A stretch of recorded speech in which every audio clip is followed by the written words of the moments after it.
Dear students, once again आप सभी का गुप्ता इंग्लिश क्लासेज में स्वागत है। और आज हम एक बहुत ही महत्वपूर्ण चैप्टर करने जा रहे हैं, द 100 ड्रेसेस पार्ट 2। कल हमने इसका भाग 1 किया था, आज इसका पार्ट 2 देखेंगे। तो डियर स्टूडेंट्स, आप सभी बच्चों का काफ़ी सहयोग और समर्थन मिल रहा है, इसके लिए मैं बहुत खुश हूँ। कल हमने इसी चैप्टर से रिलेटेड एक शॉर्ट डाला था, उसका आपने इतना अच्छा रिस्पॉन्स किया जिसको मैं सोच नहीं सकता। बहुत अच्छा रिस्पॉन्स था। तो इसी तरह से आप अपने रिस्पॉन्स को और अपने रिस्पॉन्स को बनाए रखिए ताकि मेरा मोटिवेशन काफ़ी बढ़ा रहे। तो अब आते हैं लेसन पर। डियर स्टूडेंट्स, कल का जो पार्ट था 100 ड्रेसेस, उसमें हमने देखा कि कैसे किसी के पहनावे से हम लोग कुछ मतलब नहीं निकाल सकते। किसी के पहनावा, उसका जो बैकग्राउंड है, उसको देखकर हम कुछ निष्कर्ष पर नहीं पहुंच सकते। आज मैं आपको ये बताना चाहता हूँ कि महात्मा गांधी 1931 में गोलमेज सम्मेलन में गए थे। वहाँ पर ब्रिटेन के राजनेता विंस्टन चर्चिल ने क्या रिमार्क्स किया था पता है आपको?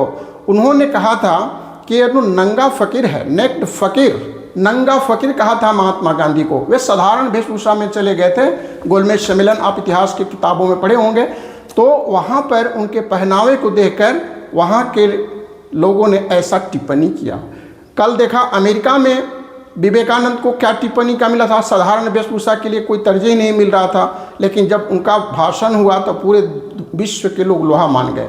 ठीक है। और उसी तरह से गांधी के साथ ब्रिटेन में जो हुआ वो भी अभी आपको मैंने बता दिया कि उनको ब्रिटेन के राजनेता चर्चिल ने क्या कहा था। तो हमारे बच्चों, आप इस बात को ध्यान रखेंगे कि हम किसी को इस तरह का कोई कमेंट पास नहीं करेंगे। अब आइए अपने लेसन पर आते हैं। तो इस लेसन में पढ़ाने के पहले बता दूं, वही बुक आप तो जानते हैं, है ना, यह फर्स्ट फ्लाइट है और इसका पार्ट 2 हमने आज पढ़ाने का सोचा है। इसमें इसको डिज़ाइन जो देखिए कपड़े का बना हुआ ये सब है, तो ये सब तो हम लोग पढ़ेंगे। अब आइए इसकी जो मुख्य बातें हैं उस पर आते हैं। The 100 dresses part 2 shows Maddie regrets for supporting Peggy. इस भाग में यह देखने को मिलता है कि बच्चों को काफ़ी अफसोस होता है कि जब मैडी का परिवार जो है पूरा उस शहर को छोड़ देता है, स्कूल को छोड़ देते हैं, है ना। ऐसी स्थिति में दोनों बच्चों को काफ़ी इसका अफसोस होता है और उसको खोजने की कोशिश करते हैं। वे उसके घर तक बोगिन हाइट्स में गए, लेकिन तब तक वह चली गई थी। ठीक है। तो इस तरह से फॉर सपोर्टिंग पेगी, चूँकि मैडी जो थी अपने दोस्त की काफ़ी सपोर्ट करती थी, लेकिन बाद में उसको एहसास हुआ कि नहीं, मैं गलत पर थी और मुझे ऐसा नहीं करना चाहिए था। गलती का एहसास होना भी अपने आप में एक बहुत बड़ी बात है। ठीक है। शी फील्स गिल्टी, अपने आप को कसूरवार समझती है। क्यों? फॉर मिसबिहेविंग वांडा को मिसबिहेव जो किया गया है उसके चलते वो बहुत दुखी थी। ठीक है। Maddie and Peggy try to meet है, उसे मिलने की कोशिश करते हैं और उसके घर तक जाते हैं, गो होम। ठीक है। वे दोनों मिलकर उसके घर पर जाते हैं, लेकिन तब तक वे लोग चले गए थे। वांडा स्कूल को छोड़ चुकी थी, वह शहर को छोड़ चुकी थी और चली गई थी। और उन बच्चों के मिसबिहेव की वजह से, बुलिंग की वजह से उसने अपने स्कूल को छोड़ दिया। Wanda leaves the school. ठीक है। और इसके बाद क्या होता है कि वह एक मैसेज भेजती है अपनी क्लास टीचर के नाम। ठीक है। She sends message to Miss Mason. ठीक है। हर फादर, जिनका नाम था जैन पेट्रोंस्की, इसको आप नोट करेंगे, उनके फादर का भी नाम आपको याद रहना चाहिए, जैन पेट्रोंस्की उनका नाम था। तो जैन पेट्रोंस्की ने भी एक पत्र लिखा स्कूल को। ठीक है। इन्होंने भी एक अभिभावक के रूप में स्कूल को एक पत्र लिखा। Also write a letter to school, उसने भी एक पत्र में लिखा और पूरी सूचना दी कि हम लोग इस शहर को छोड़ रहे हैं और एक बड़े शहर में चले जाएंगे जहां कोई इस तरह का कोई कमेंट पास नहीं करेगा। और वहां पर जो वांडा पेट्रोंस्की है उस तरह के नाम कितने होंगे और किसी को कोई चिंता नहीं रहेगी और आराम से रहेंगे, कोई टेंशन नहीं रहेगा। ठीक है। Also write a letter to school informed he is leaving the place a big city. अब एक नए शहर में चले जाएंगे, बड़े शहर में चले जाएंगे और बड़े शहर में इस तरह का कोई टेंशन नहीं रहता। The letter makes everyone assent. जब लेटर को पढ़ा जाता है, चाहे वो पेट्रन्स की, चाहे वह वांडा का हो या उसके पिता का हो, दोनों पत्रों को पढ़कर सारे बच्चे, स्कूल, फैमिली हैरान रह जाता है, स्तब्ध रह जाता है और वे इसके लिए काफ़ी लज्जित होते हैं, असेम्ड होते हैं। ठीक है। वांडा, आपको पता है कि स्कूल में जो कंपटीशन हुआ था वांडा उसमें विजयी रही थी। Wanda wins the girls medal because she had submitted 100 drawing dresses. 100 dress का उसने डिजाइन बहुत कलापूर्ण तरीके से बनाकर उसको भेजा था, लेकिन वह पुरस्कार को लेने नहीं आ सकी। ठीक है। हर टैलेंट सरप्राइज्ड एवरीवन। उसके अंदर जो प्रतिभा छिपी हुई थी उसे सारे लोग हैरान हो गए, सारे लोग अचंभित रह गए। ठीक है। सभी लोग सरप्राइज हो गए कि वह बिल्कुल भोली भाली सी, साई, चुप रहने वाली लड़की ऐसा कमाल कर दिया। ठीक है। तो वह छुपे रुस्तम थी, एक डार्क हॉर्स थी। Okay. Her talent surprised everyone. Miss Mason sends medal and drawing to her new address. जब जहाँ पर मैडी चली गई, अब उसके नए एड्रेस पर उसका मेडल और उसका ड्राइंग जो था भेज दिया गया। ठीक है। Miss Mason sends medal and drawing to her new address. They deeply touched. पूरा स्कूल फैमिली जो है टच्ड होता है, बच्चों को भी काफ़ी अफसोस होता है ना। तो अब पछताए क्या जब चिड़िया चुग गई खेत। लेकिन अब पछताने से क्या होगा बच्चों, हम लोग को इस तरह का काम नहीं करना चाहिए जिससे कि बार बार हम लोग को पछताना पड़े। इस लेसन की सबसे बड़ी यही सीख है, और मैं आश्वस्त हूँ कि हमारे बच्चे वैसे नहीं हैं, बिल्कुल नहीं हैं। ठीक है। Touched bye her kindness and forgiveness. अब आइए इसकी कहानी का जो स्टोरी है उसका थीम्स क्या है। ठीक है। थीम्स है काफ़ी महत्वपूर्ण है। काइंडनेस से मिला हुआ है, काइंडनेस है, एम्पैथी है, फॉरगिवनेस है ना। इतना होने के बावजूद भी वांडा ने उनको माफ़ कर दिया, उफ तक नहीं किया, सबको माफ़ कर दिया। ठीक है।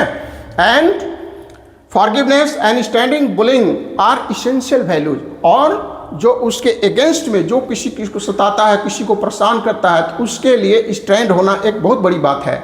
और जो मैडी है उसमें एक बहुत बड़ा चेंज आता है। वह एकदम तय करती है कि अब आगे से इस तरह का स्कूल में घटना नहीं होने देंगे, चाहे इसके लिए कुछ भी हो जाए। तो बच्चों, हम लोग को एक अच्छे मकसद के लिए स्टैंड रहना चाहिए और ऐसी नौबत नहीं आने देनी चाहिए जिससे कि हम लोगों को परेशान होने की ज़रूरत पड़े। ठीक है। और इसके बाद तो थैंक्स अभी नहीं कहूँगा, कुछ और नए वर्ड्स बता देता हूँ। हालांकि हम वर्ड्स का कुछ क्वेश्चन का शॉर्ट्स भी बना के डाल रहे हैं, तो उसको भी देखिएगा, वह काफ़ी महत्वपूर्ण होने वाला है। कल तो मैं आप लोगों का रिस्पॉन्स देख करके काफ़ी अचंभित हूँ, जितना सोचा नहीं उससे भी आप मुझको अच्छा रिस्पॉन्स दे रहे हैं। तो मैं भी आपको आश्वस्त करता हूँ कि मैं भी आपको कभी निराश नहीं करूँगा। ठीक है। चलिए कुछ वर्ड्स देख लेते हैं। बुल्ली। अब बुल्ली का मतलब क्या होता है? A person who hears hurts और फ्राइटन्स। ऐसा बच्चा, ऐसा व्यक्ति जो किसी को तंग करता है, परेशान करता है। ठीक है। हर्ट्स करता है, तंग करने वाला इसको हिंदी में कहा जाता है। रिग्रेट। रिग्रेट क्या होता है? REGRET। रिग्रेट का मतलब होता है टू फील सॉरी। इसका मतलब होता है पछताना, रिग्रेट। ठीक है। इनोसेंट। INNOCENT। इनोसेंट का मतलब होता है नॉट गिल्टी, निर्दोष, है ना। तो यहाँ पर निर्दोष कौन थी? यहाँ पर वांडा पेट्रोन्स्की बिल्कुल निर्दोष थी, उसका कोई कसूर नहीं था। ठीक है। आउटस्टैंडिंग। आप बताइए, आउटस्टैंडिंग परफॉर्मेंस किसका था? वांडा का था। और किसका था? तो आउटस्टैंडिंग का भी मतलब हम लोग जान लीजिए। आउटस्टैंडिंग का मतलब होता है एक्सेलेंट। ओके, उत्कृष्ट। नेक्स्ट है एक वर्ड एप्रिशिएट। APPRECIAT। एप्रिशिएट का मतलब होता है टू वैल्यू और रिकॉग्नाइज। ठीक है। किसी की सराहना करना, किसी के गुणों की सराहना करना। जब वांडा ने बहुत अच्छा किया तो स्कूल फैमिली उसको काफ़ी क्या किया? काफ़ी अप्रिशिएट किया। ठीक है। कॉम्पैशन। कॉम्पैशन क्या होता है बेटा? कॉम्पैशन होता है डीप सिंपैथी फॉर अदर्स। दूसरों के प्रति हम लोग करुणा और सहानुभूति दिखलाते हैं, उसी को कहा जाता है कंपैशन। ओके। अब कुछ आइए इस लेसन से संबंधित कुछ महत्वपूर्ण प्रश्न जो कि परीक्षाओं में बार बार आए हैं। जैसे कि एग्जाम्पल के तौर पर मैं लेता हूँ, यह 2019 में आया है question why did Maddie call her self a coward? यहाँ पर मैडी जो है अपने आप को बुज़दिल क्यों कहती है? बुज़दिल इसलिए कहती है कि वह पेगी के साथ उसके सहभागी बनी थी, उसको अपने किए पर अफसोस हो रहा था कि मुझे ऐसा नहीं करना चाहिए था, है ना। जितना सहना जरूरी है उतना उसका प्रतिकार भी इसको करना चाहिए था, लेकिन उसने दोस्ती की वजह से ऐसा कुछ नहीं किया। एक क्वेश्चन है जो 2012 में आया था, is Miss Mason angry with class और सी अनहैप्पी और अपसेट? तो यह 2012 में यह क्वेश्चन आ चुका है, ठीक है, आगे भी इसकी आने की संभावना है। तो इसमें है कि क्या मिस मैसन जो क्लास टीचर थी, वह जो लेटर आया पेट्रोंस्की की तरफ से, क्या उससे वह बहुत एंग्री थी, अपसेट थी, क्या थी? तो बिल्कुल सही बात है, एकदम वह बिल्कुल अपसेट थी और एंग्री थी, और काफ़ी अपसेट थी। बच्चों के व्यवहार से वह बिल्कुल नाखुश थी, ठीक है। इसी को आपको लिखना है। एक क्वेश्चन 2005 में आया है, व्हाई डिड मिस्टर पेट्रोंस्की लेटर से? व्हाट डिड मिस्टर पेट्रोंस्की लेटर से? पेट्रोंस्की उसके फादर ने जो पत्र लिखा उसमें किस बात को रेखांकित किया गया था, उसमें क्या जिक्र था? तो उसमें पेट्रोंस्की ने लिखा था कि अब हम लोग इस शहर को छोड़कर जा रहे हैं और वहाँ फिर हमारे बच्चे को इस तरह का परेशानी का सामना करना नहीं पड़ेगा, क्योंकि बड़े शहर में इस तरह के नाम और भी कई मिल जाएंगे। इससे हमारे पेट्रोंस्की वांडा को इस तरह से कोई परेशानी नहीं होगी और इस तरह का ह्यूमिलिएशन भी नहीं सहना पड़ेगा, और इस तरह से वह शहर छोड़ने की सूचना जो है अपने स्कूल को दे देते हैं। नेक्स्ट है कैरेक्टर स्केच ऑफ वांडा पेट्रोंस्की। इस क्वेश्चन को आज के शॉर्ट में भी हमने इसको डालने की कोशिश की है और इसको भी हम डाल देंगे, ठीक है। वो भी काफ़ी महत्वपूर्ण होने वाला है क्वेश्चन। कैरेक्टर स्केच वांडा पेट्रोंस्की, तो वांडा में क्या खूबी थी, क्या गुण थे?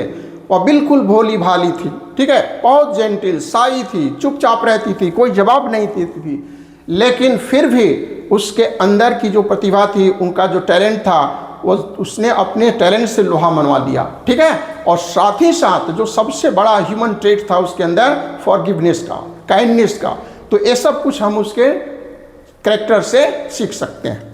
नेक्स्ट क्वेश्चन है, what message does the story convey?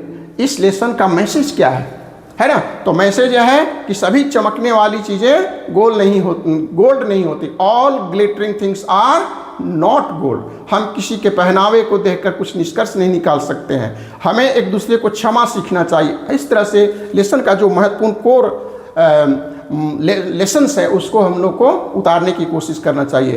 तो इस तरह से अपने लेसन को हम यहीं रोकते हैं माय डियर स्टूडेंट्स, और अगले वीडियो के साथ में फिर आपके साथ उपस्थित होऊंगा। बस बहुत बहुत थैंक यू आप लोगों को। आप इसी तरह से अपना प्रेम और सद्भाव हमारे प्रति बनाए रखिए। Thank you. That's all for today. God bless you.